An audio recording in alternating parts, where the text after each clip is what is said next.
إنك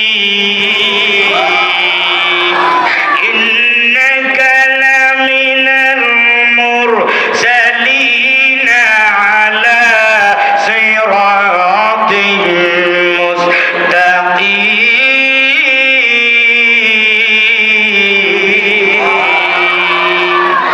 বলে গেছেন মনে হয় আপনারা আল্লাহর নবী বিশ্ব নবী রহমাতুল লিল আলামিন বলেন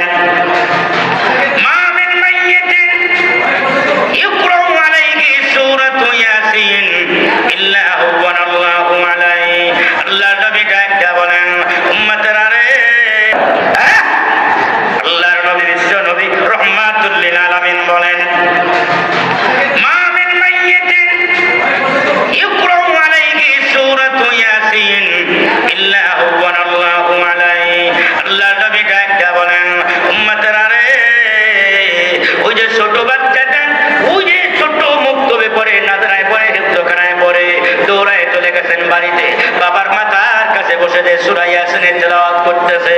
ওই ছোট্ট ছেলেটার চোখের পানি গাল বেয়ে top top top top top top করে পড়ে পড়ে যখন বাবার মুখের উপরে পড়ে, বাবার বুকের উপরে যখন পড়ে, আর যখন সূরা ইয়াসিনের তেলাওয়াত যখন করতেছে, ভাঙ্গা হৃদয় দিয়ে যখন সূরা ইয়াসিনের তেলাওয়াত করে, আমার আল্লাহ জিবরাইলকে ডাক দেয়া বলে, ওগো জিবরাইল,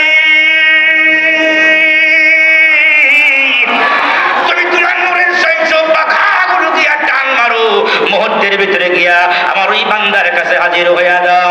ওই যে ছোট্ট ছেলেটা কাঁদে, ওর চোখের পানি আমি আল্লাহ ধৈর্য ধারণ করতে পারি না, ওর গাল বেয়ে পানি পড়ে, ওর চোখের পানির ফোঁটা বাবার মুখের উপরে বুকের উপরে পড়ে, আমি আল্লাহ ধৈর্য ধরতে পারি না।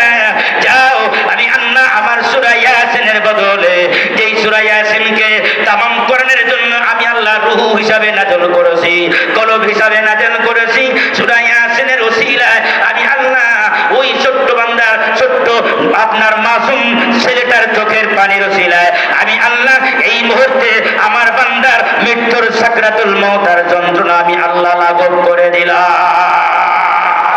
ওই যে ডাক্তার কাজে আসে নাই, ইঞ্জিনিয়ার কাজে আসে নাই, 50 লক্ষ টাকা খরচ করে যারা ডাক্তার বানাইছেন ওটা মরণের সময় কাজে আসে নাই, ইঞ্জিনিয়ার যারা বানাইছেন সে কিন্তু কাজে আসে নাই, ব্যবসায়ী যারা বানাইছেন কাজে আসে নাই, প্রফেসর আর অধ্যাপকের ডাক্তার আপনার মাস্টার যারা বানাইছেন কাজে আসে নাই। কাজে আসছে কোনটা? যেটা হেলা কইরা নিয়ে ওখানে দিছিলেন আপনার বেঙ্গলি মাদ্রাসায়, ওটাই কাজে লাগছে, ওটা দুনিয়াও কাজে লাগবে, আখিরাতেও কাজে লাগবে। আল্লাহ রাসূল বলেন, ইন্না ফিল কুরআনি লাসূরা তাশফাউ লিকারিহা ওয়া তাগফিরু লিমুস্তামিইহা। সূরা ইয়াসিন তার পাঠকারী ব্যক্তিকেও জান্নাতে নিয়ে যাবে, যিনি শ্রবণ করবেন তারও ক্ষমা করে মহান আল্লাহ তার জান্নাতে ঘোষণা দিয়ে দিবে। আসলে কোন সূরা ইয়াসিন? আল্লাহ কেন নাযিল করলেন সূরা ইয়াসিন?